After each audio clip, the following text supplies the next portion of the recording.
بعد فعن أنس رضي الله عنه قال قال رسول الله صلى الله عليه وسلم تلك صلاة المنافق يجلس يرقب الشمس حتى إذا اصفرت وكانت بين قرني الشيطان قام فنقر أربعة لا يذكر الله إلا قليلا رواه مسلم۔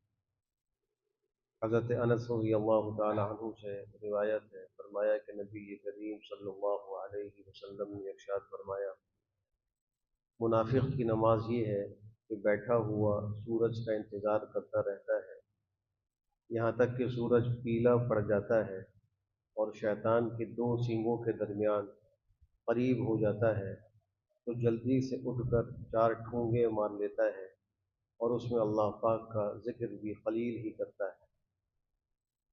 منافق کی علامات میں ایک علامت یہ ہے کہ وہ نماز میں سستی کرتا ہے۔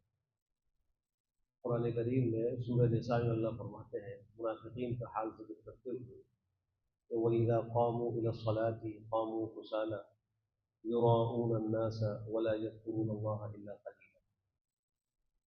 اس آیت میں تین علامات منافقین کی ذکر کی گئی۔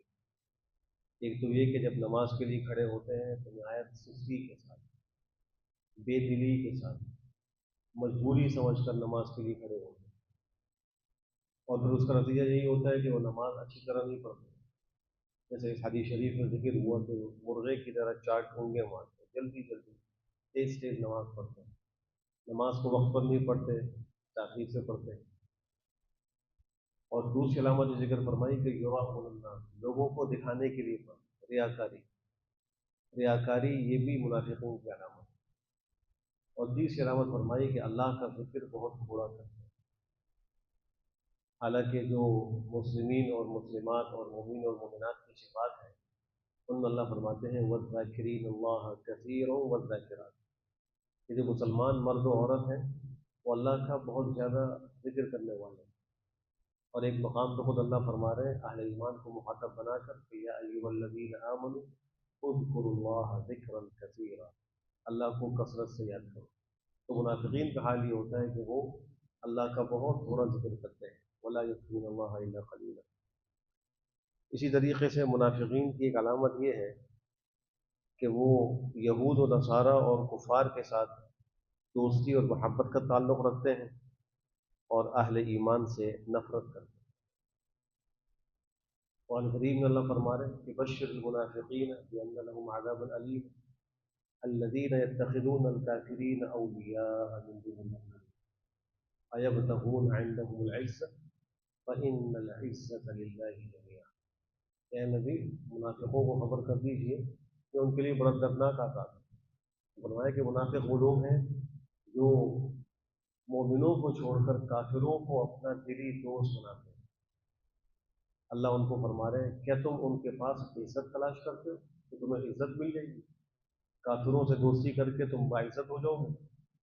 یاد رکھو کہ ساری کی ساری عزت یہ اللہ کے قبضے قدرت ہے۔ عزت دینے والا بھی اللہ ہے اور ذلیل کرنے والا بھی اللہ ہے۔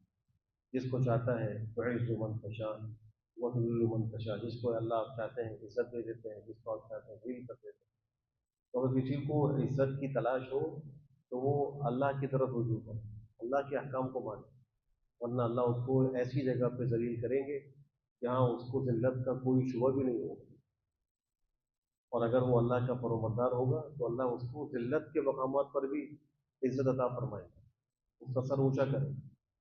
تو منافقین کی ایک علامت یہ ہے۔ ایک علامت یہ بھی منافقین کی کہ مسلمانوں کی راحت سے پریشانی اور مصیبت سے خوشی، جب دیکھتے ہیں کہ مسلمانوں کو اچھی نعمتیں مل رہی ہیں، سکون حاصل ہو رہا ہے، تو منافقین کو یہ برداشت نہیں ہے، وہ چاہتے ہیں کہ مسلمان تکلیف پڑے رہیں۔ غزوہ احد کے موقع پر جو منافقین کا حال تھا اللہ نے اس کے تذکرے میں فرمایا کہ ان تمسسکم حسنۃ تسؤہم وان تصبکم سیئۃ یفرحوا بہا، اگر تم کو کوئی اچھائی پہنچتی ہے، کوئی نیکی، کوئی غنیمت، کوئی فتح پہنچتی ہے تو ان کو بہت برا لگتا ہے، وہ غمگین ہو جائے، ان کو افسوس ہوتا ہے۔ اور اگر تم کو کوئی مصیبت پہنچے، مثلا شکست ہو جائے، مثلا شہادتیں ہو جائیں، نقصان ہو جائے، تو کہتے ہیں اس سے بڑا خوش ہوتا ہے۔ تو مسلمانوں کی راحت سے ان کو خوشی نہیں ہوتی، مسلمانوں کی مصیبت سے ان کو خوشی ہوتی۔ یہ سب منافقین کی علامات ہیں۔ ان میں جو آج اہم ترین علامت ذکر ہوئی، نماز میں سستی، ریاکاری اور اللہ کا ذکر کم کرنا۔ ہر شخص کو چاہیے کہ اپنا محاسبہ کرے، کہیں یہ صفات اس کے اندر تو نہیں ہوگی، کہیں اللہ کا ذکر تھوڑا تو وہ نہیں کرتا، کہیں ریاکاری میں مبتلا تو نہیں، کہیں نماز میں سستی تو نہیں کر رہا۔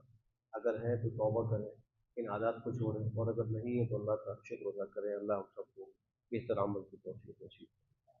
الحمد للہ۔